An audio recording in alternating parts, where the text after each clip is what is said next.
Now, rebels in Libya say they've been hit by a NATO airstrike, with some reports suggesting as many as 13 people have been killed. This comes as UK officials are investigating Libyan claims that British planes destroyed the Arab state's largest oil field, killing at least 3 guards. RT's Paula Sleer now joined us live from Tripoli for more details on this. OK, Paula, so just no good news here coming out of Libya. We do understand this is just coming in, but what do we know at this early stage?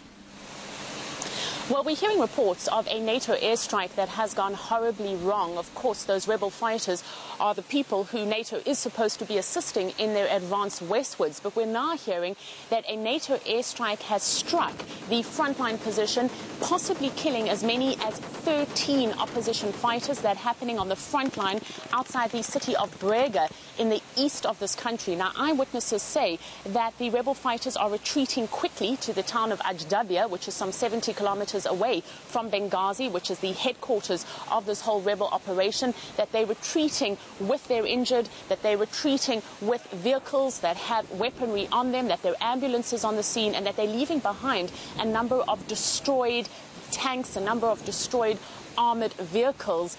Now, NATO has responded by saying that it is aware of these claims, but at this stage we have, and they have, no more information than that. Now, this follows an earlier strike by what the Libyan Foreign Ministry says were British planes hitting an oil field in the southeast of this country. Now, it's not immediately clear what was the target, because certainly an oil field is not a military target, but with some here in Tripoli suggesting that perhaps they're trying to stop the production of Gaddafi's oil, perhaps preventing him from being able to access the money he gets from that to continue with his military operation. But 3 guards were killed in that strike. Several people have been injured. Now, the Foreign Ministry is calling that an act of aggression. It says that it violates international law. It also violates that UN Resolution 1973, which actually sanctioned foreign intervention in this country in the first place. We are also hearing that the rebels have begun their first exporting of crude oil, that a shipment of some $100 million has left the port of Tobruk. We understand that it will be making its way via Qatar, and from there will be reaching international markets. Now, Paula, if it's confirmed that British warplanes have destroyed Libya's biggest oil field, I mean, surely this would be something of a massive PR disaster for the alliance. We know that emotions are running high among many of the locals across Libya. Tell us, how is the role of NATO being perceived by both sides of the conflict now?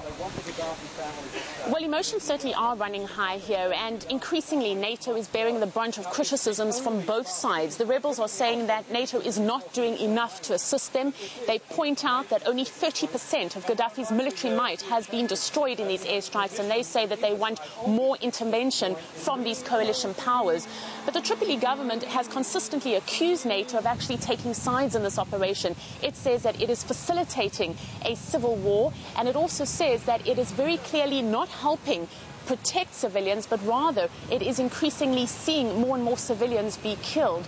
Now, NATO has defended itself by saying that Gaddafi soldiers are increasingly hiding among the civilian population, that they are clothing themselves in civilian clothes, and that particularly in a town like Misrata in the west of this country, where the fighting continues and where we're hearing reports of a bloodbath on the go, NATO is responding to claims that it cannot conduct airstrikes there because Gaddafi soldiers are fighting from within the civilian population, and it is simply too risky to do that.